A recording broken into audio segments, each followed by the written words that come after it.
ka-power. Nagising ako ngayon mga 4:30 kasi may lahat kami ng alaga ako ng 7. Tapos sakto naman dumating tong isang anak. 2 araw na wala to eh.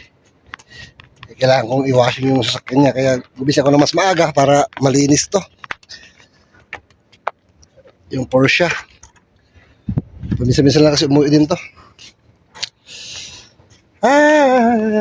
Ayun, mag-alas 6 na yata. Alas 7 yung lakad namin. Sakto lang to, matapos ko to mga 6:30. Sakto lang prepare pa ako. Kailangan lang po kasi talaga time management pagka ganitong nagtatrabaho tayo, no? Ganito. Nung mga nakaraan kasi wala to. Kahit anong oras ako gumising, walang kailangan i-washing na sasakyan. Ito naman kasi ang inaagapan ko, mag-washing para at least walang hassle.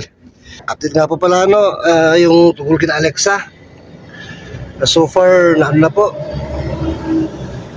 nasalida na ng dugo ang mama niya. At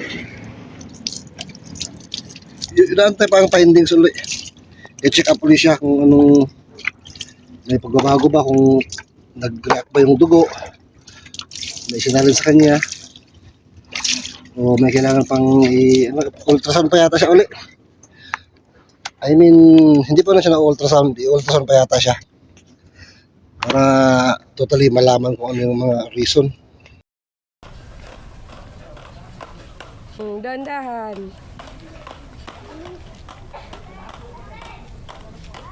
Huwag mo na maglayo. Malurong na ako. Gayod. Gayod.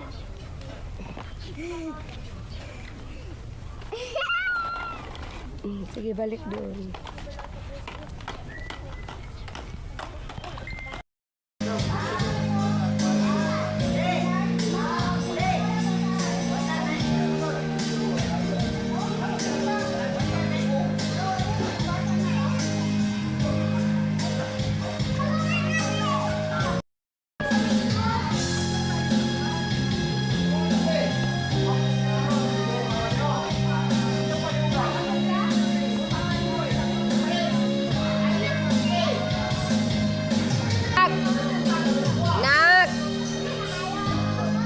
Nak! Bawal yan. Dito ka sa taas, dito. Tapos paliguan niyo, marumi na. Dito ka.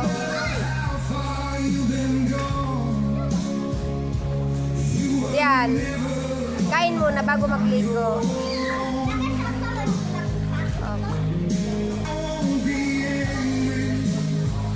Dito ka sa taas, magkain dito. Dito sa taas, masawsaw yan dyan sa pool. Dito sa taas.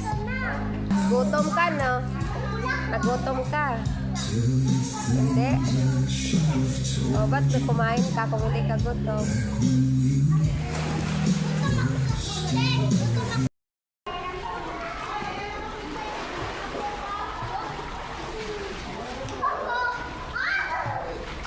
Na, be careful.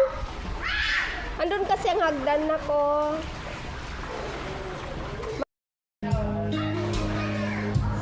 Nat!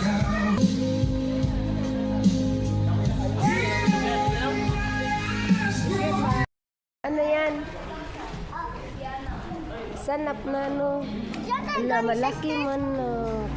Hoy, ate, staircase. Sa stern. Kaya nga, sabi ko mag-ingat ka doon. Masakit? Nauwi na tayo. Tama na yan. Gamutin natin.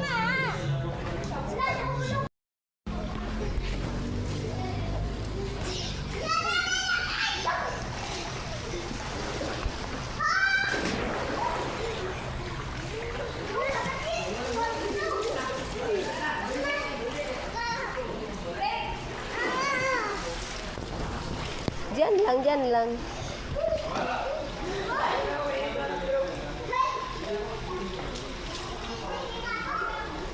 Na magwi na daw na.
Tagal lang po ng sakit kasi yun. Na bumababa ang dugo pagka napahabayaan. Sa pag abroad din. Matagal din sa ano yun. Sa OFW rin yun. Dito sa Saudi, tsaka sa Dubai. Puro ano yun. Puro sa palace din ang trabaho. Sa Dubai, sa Al Maktoum siya. Sa prinsesa. Yung alaga niya doon. Tapos dito sa Saudi naman, yung doon kami sa palasyo uli. Pamilya ng hari naman, sa Balhamam. Nakuha niya yung pagbaba ng dugo niya ng todo, yung ano, yung pagligo-ligo sa gabi.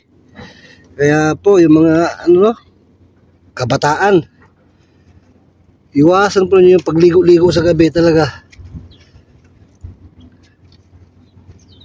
Ano rin kasi ayaw ibang habang may ano sa katawan niya na kung saan siya galing,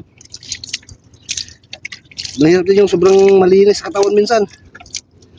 Yun nga po yung mga ano, di ba, mga bata, kung sino pa yung alagang-alaga na halos ay palabasin ng bahay kasi makakuha ng mga mikrobyo daw. Yun pa madalas magkasakit. Yung mga bata na nasa lansangan lang, ang titibay. Kaibigan natin mga mikrobyo, hindi po ba? That's the reality po.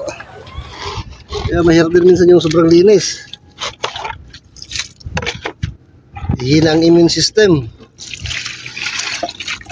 Matapos ko lang itong i-washing mga kapower, mag-aaral ako. Prepare na ako sarili ko. Pagsaing.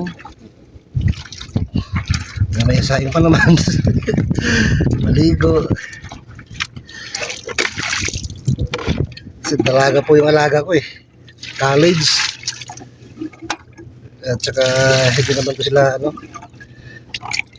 maaselan sila pagdating sa hygiene. Kasi hindi naman po sila tulad ng mga Arabong ano, mga pamilya ito ng mga nakapag-aral eh.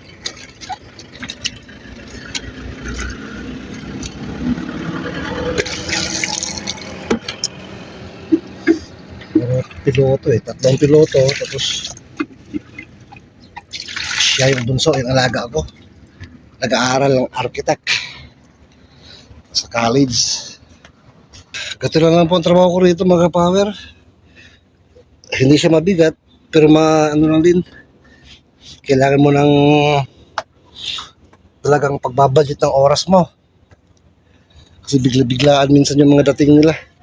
Yung isang piloto, yung panganay, yung may Land Cruiser, yun once a week yata pupunta rito. Tuwing darating yun, iwawashing ko rin sa sakyan niya. Tapos itong pangalawang piloto na to, minsan araw-araw nandito. At kabilin-bilin lang sa akin ng tatay na itong sasakyan na to araw-araw ko i-washing. Kaya naagapan ko talaga to. Tuwing darating, kailangan i-washing ko siya. Ay nako, tsaka maselan sila. Ayaw nila ng ano, may bakat-bakat ng tubig, ganun, kailangan malinis. Which is, doon naman tayo ipinagmamalaki, no? Tayong mga Pinoy.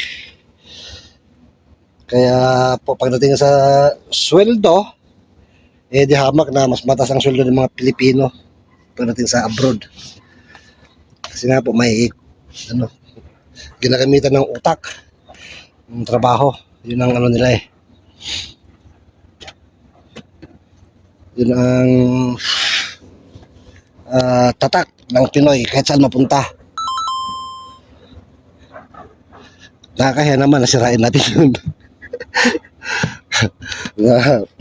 Tatak ng Pinoy.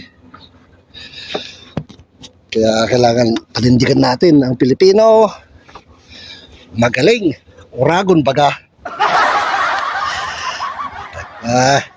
Maganda tayo magdalang kahiyan sa Pilipino. Sa lahat ng bagay. Kahit nung unang abroad ko po, mga power eh. Nasa Pizza Hut ako. Siyempre, unang abroad. Service crew ako noon. Pagdating ko doon, ang ano sa akin ng manager namin, ng Egyptian, Pilipino ka, di ba? Yun talaga ano niya eh. Ang Pilipino magaling. Kaya kailangan alam mo kaagad ang mga yan. Pinatunay ko nga sa kanya na magaling ang Pilipino. Kaya 3 months pa lang supervisor na ako. Natuto na ako nag-Arabic. Doon po dapat kahit saan tayo mapunta. Sabi nga po sa akin nung nagturo sa akin ng isang bahagi ng aking kaalaman, pagkatao, paano makipamasukan, paano makipangumuhan, hindi maiwasan na yung may sama ka ng loob minsan, lalo pagka di mo gusto yung ginawa ng amo mo. Ito talaga pag nangangamuhan eh, hindi maiwasan yun minsan na may magawa siyang nakakasakit sa damdamin mo. Bilang tao may pagkakamali. Sabi nung nakilala ko noon, kahit ano pang ginagawa mo, kahit anong trabaho mo, mahalin mo trabaho mo. Kahit pa masama ang loob mo sa ipinapagawa sa'yo, kung alam mo namang hindi masama, hindi ka sasama ng tao, kapwa mo. Pero sabihin natin sumama ang loob mo sa amo mo at may inuutos sa'yo at kailangan mong gawin pa rin, masama man ang loob mo, pag ginawa mong isang bagay, gawin mo ng mahusay. At pag nakita mong maayos na, i-improve mo pa. Ganon, ano niya. Wala pinagkaiba, love your work, not your employer. Balis mo trabaho mo kahit saan ka mapunta. Di ba? Oh, In yeah. everything you do, give your best. Give your best shot. And when you see it's good enough, improve it. Yun ang pagkakasabi niya eh. Pilipino yun ha. Pero English lang, English lang pagkakasabi sa akin. Tama naman po. Ako kasi mga kapower, inano ko na sa sarili ko na yung pag-aaral ng mga bagay-bagay habang buhay yan. Hanggat buhay ka, may matututunan ka. Nag-aaral ka. Kasi hindi mo alam lahat ng bagay. At naniniwala po ako doon, kahit sa mga bata. Sabihin mo ng mga bata, mga 5 years old, 6 years old, naglalaro lang yan sa labas, sa daan. Panoorin mo mga yan. May matutunan ka sa mga yan. Kaya nga na ano yun, di ba? Na uso yung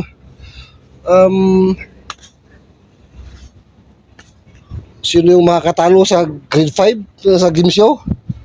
Are you ano yan? Please comment down below po mga kapower. Kung matatalo ba ang grade 5 student yung game show na yun. Are you better than a 5th grader yata yun? Na napakaraming mga bagay na although na ituro na sa atin noon, kabataan natin eh, nakalimutan po talaga natin. Hindi naman natin na-absorb lahat ng turo eh. No, tama, are you better than a 5th grader yun? Kung mas magaling ka pa ba sa grade 5? At maraming natatalo sa grade 5 talaga. Kasi sa grade 5, ano pa sa nila? Sariwa pa sa nila yung mga tinuturo. Samantalang sa atin na medyo ano na yun, nakakalimutan na natin. Kaya matatalo nila tayo sa dami ng kaalaman nila. Apo, tapos na yung aking winawashingan na Porsche. Kasi kung yung sakit na gamitin namin ang alaga ko. Kasi sa alaga ko po yung Genesis eh. Yan po yung service ko for personal. Halimbawa, may mga inuutos sa akin. Ba't ko, daming basura rito. Yan pang gamit ko. Pero pagka yung alaga ko ang aalis, ito pong Genesis ang ginagamit namin. Ito yung naka-ano sa kanya, nakatoka para sa kanya nasakyan. No, kailangan ko pa magwalis pala rito mga kapower. May basura. Oh, basura sa... Okay, mabilis na yung pagwalis-walis na yan. Bago kami umalis ang alaga ko, bago ako mag-prepare. Alas 7 pa naman yung alis namin. Alright? Bago ko muna yung daspan sa kawalis.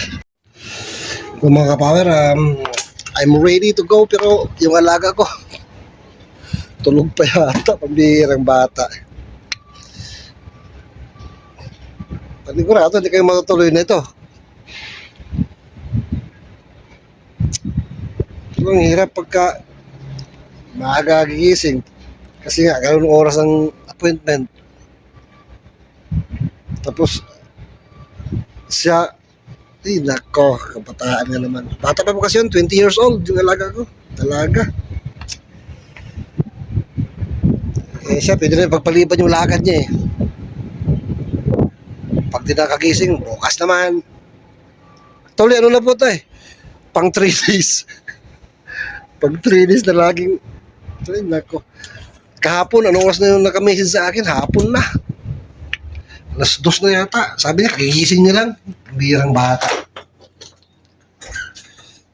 Kaya sabi niya, tomorrow again. E ngayon, ganun uli. Alas 7 na. Pasado. Ay, nako. Wala magawa. Tulog pa eh. Bukas ulit. Ba't naman kasi hindi pwede sa hapon? Ewan. Anyway, balik tayo sa sinasabi ko kayo na sa update. Ano po, kina Alexa. Nung last na pag-uusap namin, nasalinan na siya ng dugo. 2 bag ang isinalin sa kanya ng dugo daw.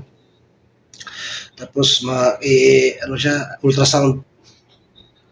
After nun, hindi na po kami nakapag-uusap. Actually, ano na lang po yung pag-uusap namin tawag sa number. Walang messenger kasi nagka-problema yung messenger daw na ayaw magbukas. Kahit i-install niya, pag-install niya ulit, ayaw pa rin open. Ayaw na namang ibang magamit. Yung ginagamit nga po niya ngayon is yung tablet na Alexa. Kaya kahit sa Alexa, si Lala, wala akong contact. Hindi ko matawagan. Kasi walang phone. Yung tablet kasi kay Alexa po yun eh. Ay, nako. Anyway, tinanong po na. Ikotin mo yung ginawa ko sa labas. Kamusta yun pa? Matapos, taas na pong araw oh. Ay, nako, Saudi Arabia. Ito paano, malinis naman na rito. Nawalisan ko na, mag-blower na lang ako ngayon para yung mga alikabok. Hindi naman kami natuloy. Kaya, linis-linis na lang muna rito, blower. Ayan pa rito pala. Styro. Lagay sa basurahan. Ay, Saudi. Ayan po yung basurahan, no? Yung green na, ano yan. Yan po ang basurahan. Ang pinaka trabaho ko talaga rito, ano po eh, pagka bago mag alas 10, maximum alas 10 ng gabi, ilalabas nung katulong nila yung basura dyan sa gate. Tapos, ilalagay ko dyan sa basurahan dyan. Yun lang po, pinakasiguradong trabaho ko araw-araw. Naka-garbage bag. Ano lang naman yung basura na yun. Kunti lang. Aside sa trabaho yun, wala na po akong ibang trabaho na ano. Magantay lang. Kung may lakad yung alaga ko, bihirang buhay. Dito lang ako sa kwarto. Minsan maglakad-lakad. Kung napabagot dito sa kwarto, tulad ngayon, hindi na mas tuloy. Maglakad namin. Dito lang ako sa kwarto nito. Anong ginagawa? Ako pala mga kapower, no, dyan sa every video natin, mayroong nakapin na comment dyan. Andyan po yung Facebook page ko. Actually, hindi siya page eh, profile. Doon niyo po ako pwedeng mag-message. Ito po yun, no. Yan po yung profile picture ko. Kung ano po yung ano nyo, concern, gusto ipabatid, gusto sabihin, advice, any concern po, pwede nyo pong i-message dyan. Yan din po yung ano ko, messenger, dyan na rin po. Alright, yan lang po update natin kayo mga kapower. Have a great day po at sana sa panig man tayo man ng mundo naroroon ay lagi tayong pakaingatan ng Panginoon Diyos. God bless us all. Bye-bye.